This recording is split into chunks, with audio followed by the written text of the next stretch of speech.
if you're from the UK like me, you'll know that this is a biscuit and you would dunk it in your hot beverage and not pour gravy on it. Now, a while back, I did my own version of homemade biscuits and gravy, first by showing you what a UK equivalent would be, and that was disgusting, but then also following up with something that looked fairly bland, but those big fluffy American biscuits, I bloomin' loved it. Part confusion, part like, this is devastatingly awesome. But apparently that is just the start.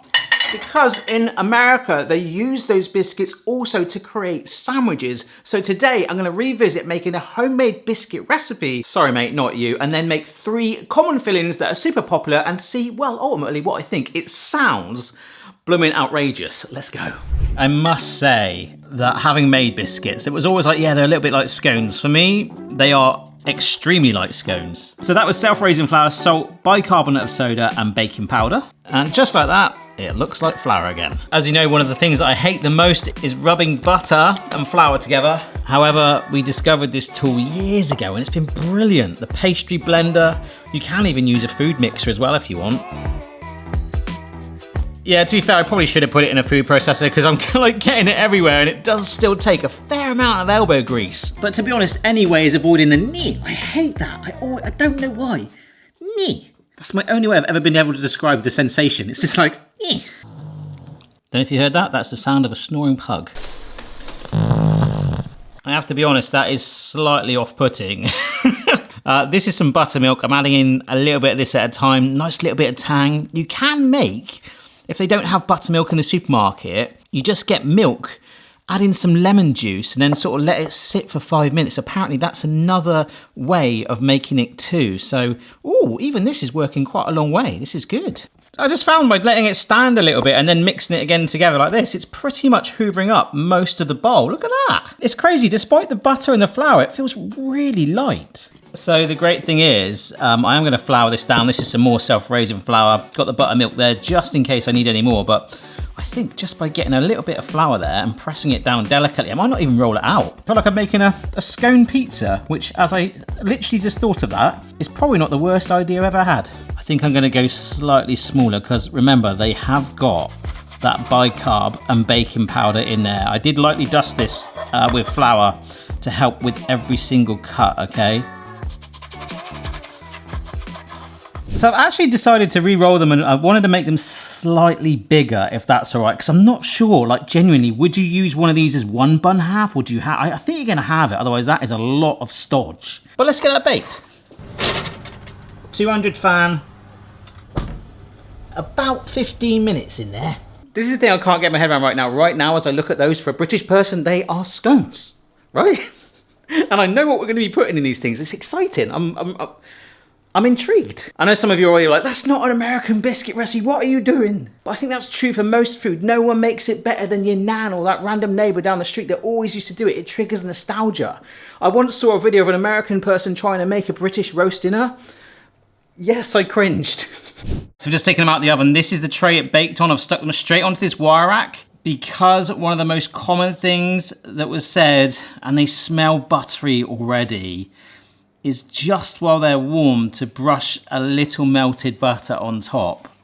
I mean, that's only gonna enhance the flavor of our sandwiches, right? Do you know what, I'm so glad that I reduced it down to 5 because otherwise if they were too thin, I was literally gonna stack a sandwich like that, which would be quite a mouthful. At least like this, we can halve them. They do kind of have this natural join in the middle where they want to sort of have anyway. Ooh, oh, it smells super buttery, even more so now. But actually when I serve them, I might warm them up again. But these are halving really nicely. Filling number 1, I totally get this because I've done it on previous videos, like with pancakes and things, bacon and maple syrup, but apparently sometimes the addition of like a chili jam can really take it up a notch. So let's do that.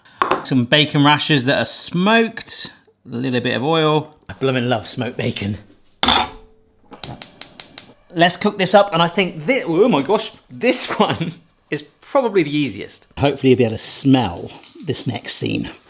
Oh, nice and crispy bacon. I don't know if it's more of an American thing because Mrs. B also likes her bacon this way, but I very rarely have it this crispy. It certainly smells good.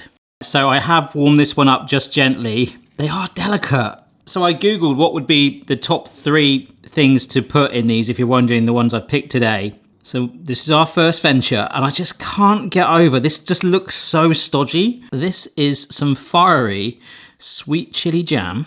And I was quite surprised that Google suggested this, because I was like, oh, I've heard of maple syrup and bacon together. You've got that sort of sweet and tang. But I guess the jam gives it more of a sweet, but also heat too. Maybe that's like a Southern American thing? I mean, they just look like mini pizzas now. So I've just broken the bacon up a little bit. And I don't know if it's just me as I drizzle maple syrup on from a height. I'm feeling quite full already. Okay. But I'd love to try this like actual authentic. I've got to get out to America again. That'd be amazing. Maybe I should go see my Uncle Roger while I'm out there. Wow. So, American style biscuit, melted butter already on the lid, buttered both sides, chili jam, bacon, maple syrup. Whoa. Okay, America. You have my attention, and that is extremely addictive. Of course, the first taste I'm getting is the filling, particularly the chili jam and the maple. Then there's a sort of follow-up with the saltiness and the crispiness and the smoky bacon. But then with all of it, there's this underriding texture and scent and flavour and delicateness. It is flaky and buttery of that as a sandwich. And I have to be honest, that is not as stodgy as I thought it would be, which is exceptionally a bad thing, because everything is craving for me to keep eating that. Oh, that is so dangerous. Certainly not the healthiest thing. You have to remember, the last time I did it, I literally drenched it in this sausage gravy, which felt much more like a meal, but to have that as a sandwich, that's the only way I can describe it. I've gone from this mentality that it's really stodgy to, wow, that's a pretty dangerous thing, but in a nice way. Blimey. Everything in my body, my mind, my heart, my soul is telling me to eat all of this. I think the most pleasing thing for me so far is this like mentality that I've got of a British person of this like stodgy, slather it in cream and jam scone, but I think the buttermilk really does help give it that airiness, that fluffiness. It's tender, melt in the mouth, and really addictive. And I didn't really get to try that from the biscuits and gravy video originally. Now this second one is kind of those vibes. I remember that peppery gravy we made. We're gonna do a very simple one. Apparently in Southern America, fried chicken with the gravy drenched on top is very popular indeed. Sometimes leftover fried chicken. I mean, I don't tend to get much leftover fried chicken, but shoving that in there, a gravy on top, the pepperiness, the tang, the crunch of the chicken fried, oh! We're about to find out if this is any good. And I think it will be. In this bowl right here, we were just talking about it, buttermilk, which we've used a lot more in videos for fried chicken. We know what that does to it, soft and tender. Ideally, the longer we can leave it, the better. Some garlic powder, paprika, salt, and pepper, which I must admit on that biscuits and gravy video was my true memory of that gravy. It was gorgeous. Except today we're kind of gravying with fried chicken. And I only really need to make one, but didn't get all dressed up for nothing. We've got 2 chicken thighs here. Yeah, I'm gonna put it in there for about half an hour. Probably the minimum you really wanna leave it, to be honest. If you can leave it overnight, the difference is phenomenal. We're just gonna shallow fry it in a pan. Nothing too crazy coating wise. I'm not gonna do like cornflakes or anything like that, because I know that probably upsets some people. But part of me is genuinely thinking, like even based on that one alone, that I need to tell my friend in a cafe in Cheddar and be like, you need to start doing this. Like literally even sell them as biscuits in sandwiches. It looks so innocent, but honestly, it's a buttery little devil. This is just some plain flour, again, salt and pepper in. Drop that in, and then just completely cover it. Nothing more than that. I'm letting it kind of dry out on there. All right, I'm gonna try and do this one-handed. Gently slide that in there. Ooh. Oh my gosh, that might be slightly big for our biscuit, but I can always halve it. Oh, it looks so good. The only thing is it's like fried chicken already. Then we're gonna drench it in gravy, and it's gonna be wedged between the buttery, flaky biscuit. I get it though, I get it. Oh, goodness me. I might have to halve this. That is a big old wedge. So with our chicken smelling amazing and cooling down, let's make that gravy. So this might be the smallest gravy in the world.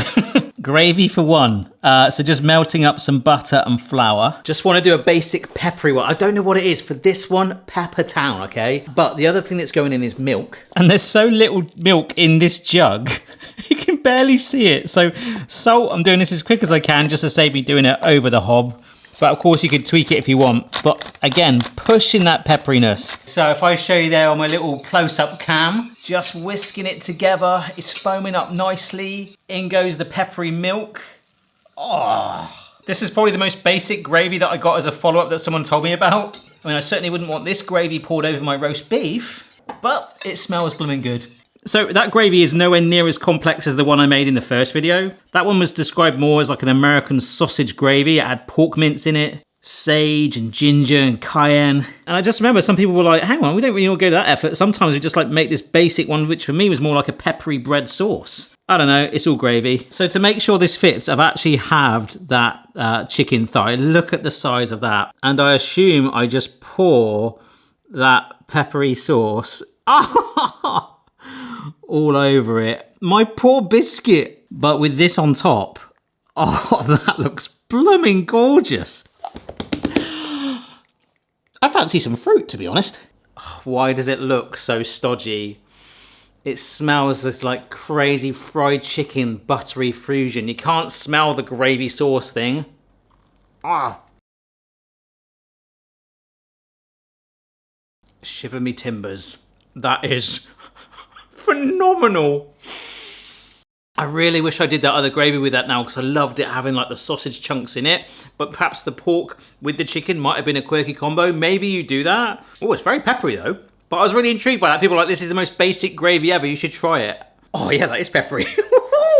Oh, it's just brilliant. It's actually really, really good.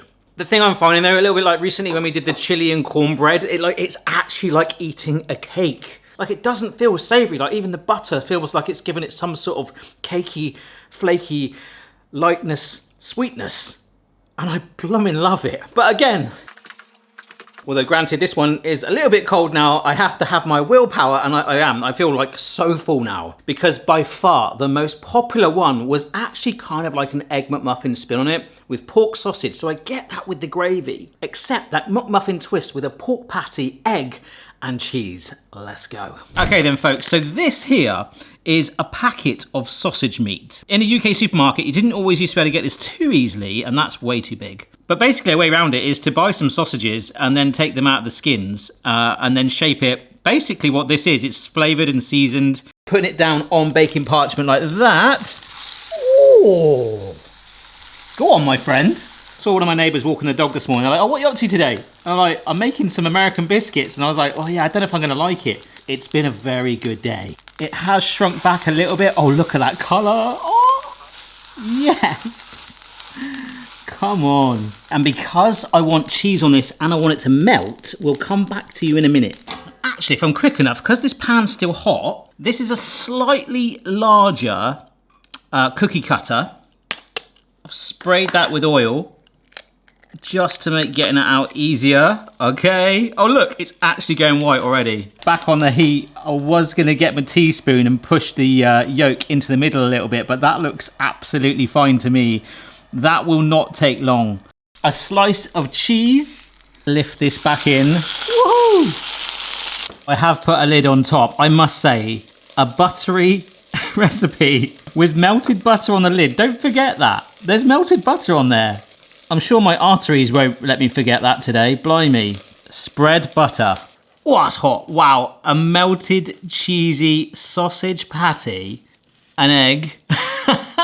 Some hot sauce on there. Maybe some ketchup if you want instead. And our lid on top.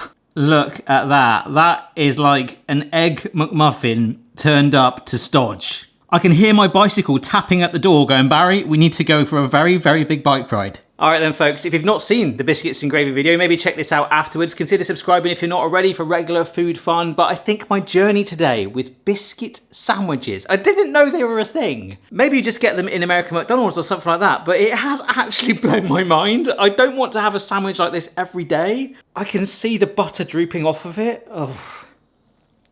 Ah. Mmm. Oh. That needs more ketchup or sauce because that's actually a little bit dry, to be honest. The egg is the only bit of moisture holding that together. The pork has kind of latched into that bottom biscuit with the butter. It's just like grabbed it like Scorpion on Mortal Kombat. Get over here!